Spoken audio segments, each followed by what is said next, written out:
La loi d'orientation agro-silvo-pastorale est votée le 25 mai 2004 par l'Assemblée nationale et promulguée le 4 juin 2004 sous la loi numéro 2004-16.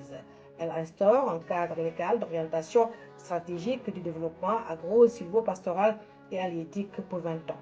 À l'échéance fixée, la plus haute autorité de l'État, le président de la République, son Excellence Bassirou Diomaye Diakhar Faye, a engagé les parties prenantes pour sa révision. Il faut écouter tous les acteurs, prendre le temps qu'il faut et procéder dans les meilleurs délais à la révision de la loi agro-silvo-pastorale. Parce qu'il est important de renforcer la gouvernance et le rôle des organisations professionnelles, particulièrement du monde rural.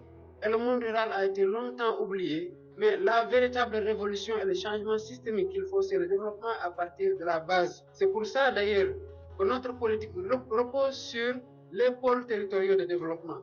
Le processus de révision est alors lancé. Il est supervisé par le ministre de l'Agriculture et le ministre secrétaire d'État chargé des coopératives et de l'encadrement paysan. Un processus conduit par un comité d'évaluation, de révision et d'actualisation de la loi dénommée CERAL. C'est ainsi qu'un comité ad hoc est créé au sein du CERAL qui a travaillé sur le processus de validation du rapport bilan de la LSP et sur la proposition d'un projet de loi révisé. L'objet principal de cette loi révisée est de fixer les grandes orientations et principes du développement durable des activités agro-silvo-pastorales et halieutiques en vue de réaliser à terme la souveraineté alimentaire, un défi majeur pour l'État du Sénégal. À cet effet, les objectifs majeurs sont attendus, notamment la professionnalisation et l'autonomisation des organisations professionnels du secteur via les sociétés coopératives et les interprofessions, la promotion des systèmes alimentaires durables et le renforcement des filières agro-silvopastorales et halieutiques, l'amélioration du cadre et des conditions de vie en milieu rural, la protection de l'environnement et la gestion durable des ressources. Enfin, la mise en place d'un système d'aide publique aux exploitations agricoles et l'incitation à l'investissement privé dans le secteur.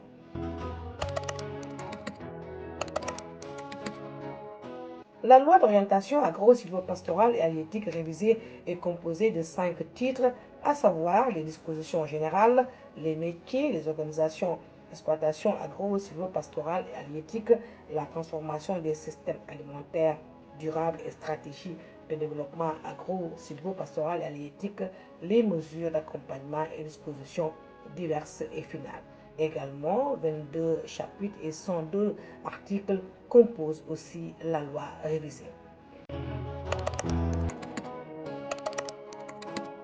La loi révisée s'applique à l'ensemble des activités en milieu rural, culture, élevage, pêche continentale, aquaculture, sylviculture, cueillette, entre autres, y compris la transformation, le commerce et les services.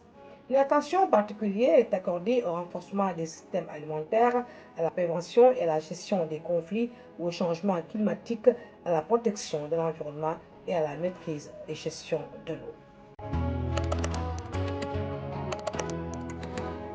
Cette loi révisée comporte également des points d'attention que sont la formalisation et la valorisation des métiers et le statut des organisations d'exploitation agro-silvopastorale halieutique, la gestion du foncier, la transformation des systèmes alimentaires, l'intégration des filières et la régulation des marchés, le financement du développement agro-silvopastoral et halieutique, l'institutionnalisation de la concertation et le fonctionnement du Conseil supérieur d'orientation agro-silvopastorale et halieutique et des comités régionaux d'orientation agro-silvopastorale et halieutique. Le bilan de la loi et la proposition d'un projet de loi révisé ont fait l'objet d'un large partage avec toutes les parties prenantes du secteur primaire et les partenaires au développement du Sénégal.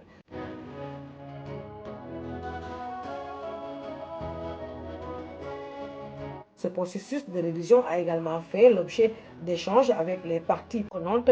D'abord, un atelier national de lancement a été organisé, ensuite des consultations dans les 14 régions du Sénégal.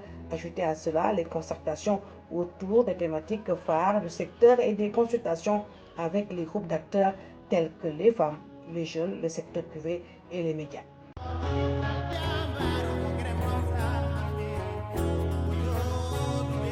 La loi d'orientation agro-silvopastorale et halieutique, c'est le référentiel réglementaire et juridique pour une souveraineté alimentaire durable au Sénégal.